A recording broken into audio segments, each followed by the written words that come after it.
She said, I'm posting it anyway. My followers love drama after filming my panic attack.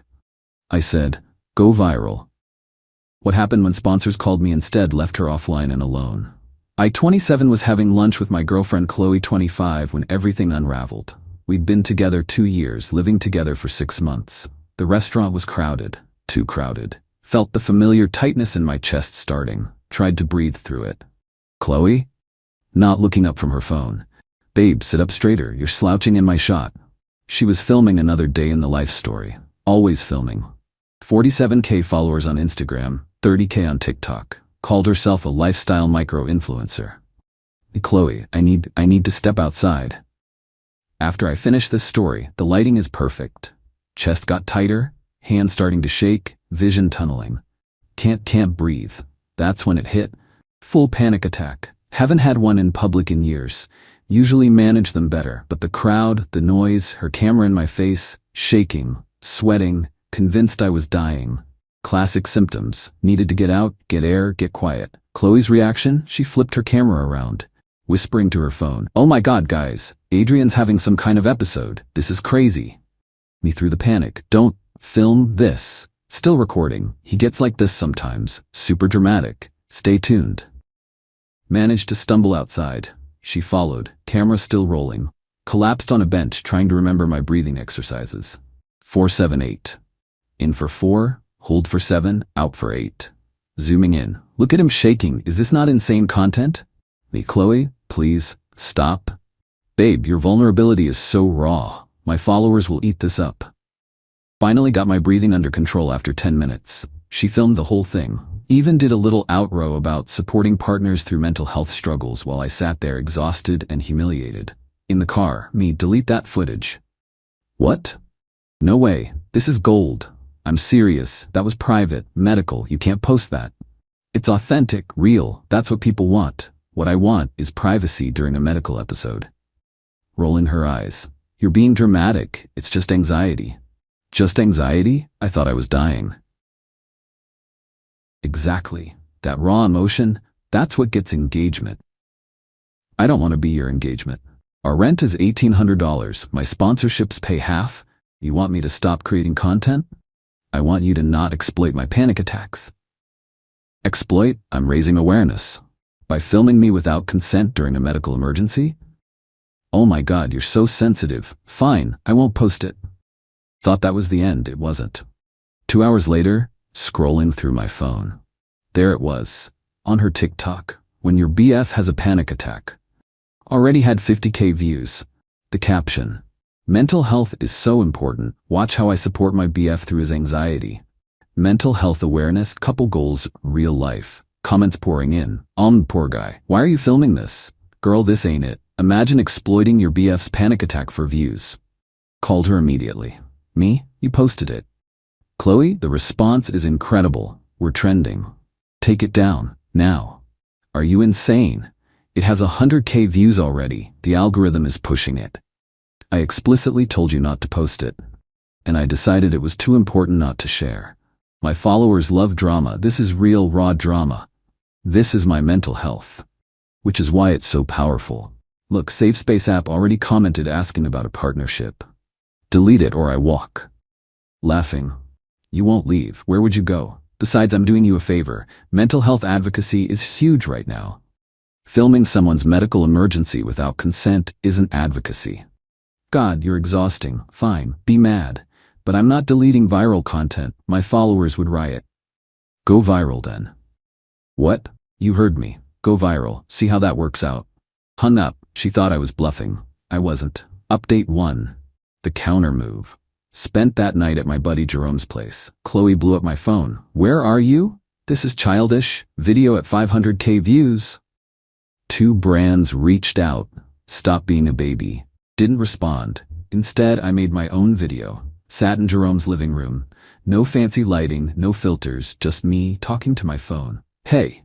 So, some of you might have seen a video of me having a panic attack. I want to talk about that. I've dealt with anxiety for years. Panic attacks are medical episodes. They're terrifying. In that moment, you genuinely believe you're dying. What you need is safety, privacy, and support. What you don't need is a camera in your face and someone turning your medical emergency into content. I asked for that video not to be posted. I begged, actually, while still recovering from thinking I was dying. But apparently, my panic attack was too good for the algorithm to pass up. So here's my truth. That video was posted without my consent. During my most vulnerable moment, I became content. If you found entertainment in watching me suffer, I need you to think about that. Really think about it. Mental health advocacy means respecting boundaries. It means consent. It means not exploiting someone's medical emergency for views. I'm sharing this because I believe in actual awareness, not the kind that gets clicks, but the kind that creates understanding. If you deal with panic attacks, you're not alone. They're scary but manageable. Find a therapist, learn your triggers, and surround yourself with people who respect your boundaries, not exploit them for content. Posted it on my barely used Twitter. 47 followers, mostly friends and coworkers. Tagged it mental health matters, consent matters, went to bed, woke up to chaos. Jerome, dude, your video, it's everywhere. What? Showing me his phone. Mental health Twitter found it, then disability advocates, then commentary channels. You're trending. 300K views, thousands of retweets, people sharing their own stories about having vulnerable moments exploited. But the real kicker? The comments on Chloe's video had shifted. Came here from Adrian's video. This is disgusting. Imagine filming your BF's medical emergency for clout. The fact she posted this after he begged her not to. This isn't awareness, it's exploitation. Report this video for violating someone's privacy. My phone rang. Unknown number. Hi, is this Adrian? This is Mindful, the meditation app. We saw your video about consent and mental health advocacy. We'd love to talk about a partnership. I'm not really an influencer. That's exactly why we're interested. Your authenticity is powerful. We're looking for real voices, not manufactured content. Told them I'd think about it. Then another call. Therapy space. Then BetterHelp. Then 3 podcast requests. Meanwhile, Chloe's meltdown began. What did you do? My comments are a disaster. 2 brands pulled out. This is sabotage. Needs consequences. Take your video down now. Like you took mine down when I asked? That's different. This is affecting my career. And your video affected my mental health. Guess we're even. She showed up at Jerome's that night, banging on the door. Adrian, I know you're in there. We need to talk. Want me to call the cops? Me nah. I'll handle it. Opened the door. Mascara streaked. You've ruined everything. Safe Space pulled their offer, said I violated consent and trust. You did. It was just a video. You're destroying my career over a stupid video. You destroyed our relationship over a stupid video. I just told the truth about it. My follower count is tanking. People are calling me a toxic girlfriend, demanding I apologize. So apologize. For what? Creating content. You knew who I was when we started dating. I knew you were an influencer. Didn't know you were someone who'd exploit my medical emergencies. Stop saying exploit. I was documenting life. My life, without permission, during a medical episode. Delete your video and I'll delete mine. Mine's not monetized. No ads, just truth. Yours made what? $3 before brands pulled out? Her face told me I was right. Me. Keep the money. Consider it severance for our relationship. Update 2, The Spiral.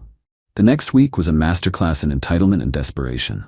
First, Chloe tried damage control, posted a non-apology, sorry if anyone was offended by my content. Mental health is important to me. The comments destroyed her. If anyone was offended, girl, just apologize properly. This ain't it, chief. Adrian deserves better. She deleted it. Tried again. I hear you guys. Taking time to reflect and grow. That went worse. Reflect on exploiting your BF's panic attack? Growth equals respecting consent, still monetizing his pain, I see. Her follower count dropped daily. 47K to 43K to 38K. The algorithm turned on her. Her regular content tanked. Turns out, once people see you as exploitative, they don't trust your morning routine videos anymore. Meanwhile, my accidental advocacy career took off. Mindful offered a modest partnership, $5 to create content about managing panic attacks. Actual educational content, not exploitation. Chloe found out through mutual friends. The text started again. Are you kidding me? You stole my brand deal? I introduced you to this world. That money should be mine. They came to me because of my video, me because of my response to your exploitation. She tried everything, showed up at my work, to the receptionist. I need to see Adrian, I'm his girlfriend. Calling me. Adrian? There's a Chloe here? Me, I don't know any Chloe. If she won't leave, call security. Watched on the office security feed as she was escorted out. She live streamed it. Guys, Adrian's having me removed from his workplace. This is harassment. He's trying to silence me. Comments didn't go how she expected. Ma'am, he works there. You're harassing him at work. This is unhinged behavior. Leave that man alone. She deleted that too. But screen recordings were already circulating. Then came the really dirty moves. She posted old photos of us with captions like, "Missing better times when trust existed," and "Some people change when money's involved." Her remaining followers weren't buying it. Girl, you literally filmed his panic attack. Gaslighting won't fix this. Take the L and move on. She lost another brand deal, then another. Turns out brands don't love partnering with someone trending for exploitation and consent violation. The apartment became an issue. We were both on the lease, but I'd been paying my half to Jerome while crashing there. Chloe, rent's due, your half is $900. I'm not living there. Still on the lease. Because you won't sign the transfer paperwork. Not until you fix this mess. Met with the landlord, explained the situation, showed him the viral videos, the harassment at my workplace, the attempted break-in at Jerome's. Oh yeah, she tried picking the lock at 2 a.m. Jerome's Ring camera caught it all. Landlord, I can't break the lease, but given the circumstances, if you want to transfer it fully to her and she refuses to sign, that's documented refusal to cooperate. Might help if you need to take legal action. Sent Chloe a formal request through the landlord. Sign the transfer or I pursue a restraining order for workplace harassment and attempted break-in. She signed within 24 hours, but not without a final tantrum. Posted a 10-minute YouTube video, My Truth, How One Panic Attack Ruined My Life. It was something. Blamed me for orchestrating my panic attack. Said I manipulated the narrative. Claimed I was jealous of her success and planned this to steal her platform. The ratios were brutal, 100K views but 90% dislikes. Commentary channels had a field day. Influencer claims boyfriend faked panic attack for clout. Let's discuss. The worst apology video of 2024, when doubling down goes wrong. Final update. The aftermath. It's been 3 months. Life's different now. Chloe's online presence imploded. Last I checked through Jerome, I blocked her everywhere. She's at 12K followers. No brand deals. Her content pivoted to day in my life, retail worker, because she had to get a regular job. The irony isn't lost on anyone. She tried reinventing herself as a mental health advocate, but the internet doesn't forget. Every post gets ratioed with screenshots of her filming my panic attack. Someone made a compilation video. Chloe's exploitation timeline. It has 2 million views. More than any of her content ever got. Her friend Natasha reached out last week. Natasha, hey, I know we're not close but thought you should know Chloe's not doing well. Okay? She's convinced you ruined her life. Won't accept any responsibility. Lost most of her friends because she keeps ranting about you stealing her career. I didn't steal anything. She destroyed it herself. I know, we all know. Just watch your back, she's bitter. Noted. Thanks. As for me, the mindful partnership led to others. Not huge deals, but steady.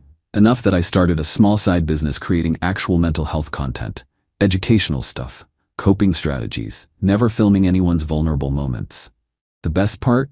Met Zoe at a mental health advocacy event. She runs a nonprofit for anxiety disorders, saw my video, invited me to speak. We hit it off. She actually asks before taking photos. Revolutionary concept.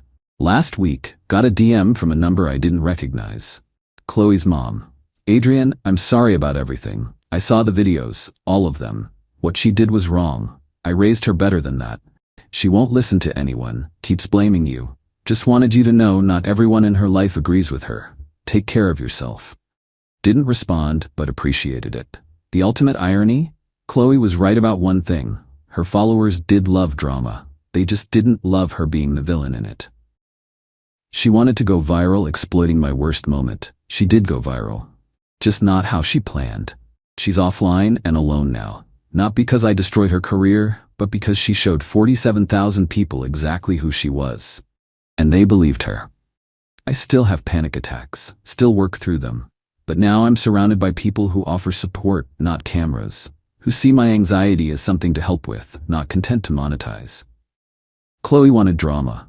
She got a documentary on consequences instead. Her favorite phrase was, "Content is king." Turns out consent is emperor. She thought filming my panic attack would make her famous. It did, just not the kind of fame she wanted. Now she's internet famous for being the girlfriend who exploited her boyfriend's medical emergency for views. That's her digital footprint forever. Me? I'm the guy who stood up for consent in content creation. Not the reputation I planned on, but one I can live with. Funny how that worked out. She held the camera, but I controlled the narrative. All by telling the truth about what happened when she decided my panic attack was worth more as content than my consent was worth as a person. Going viral was her dream. Being offline and alone was her nightmare. She got both.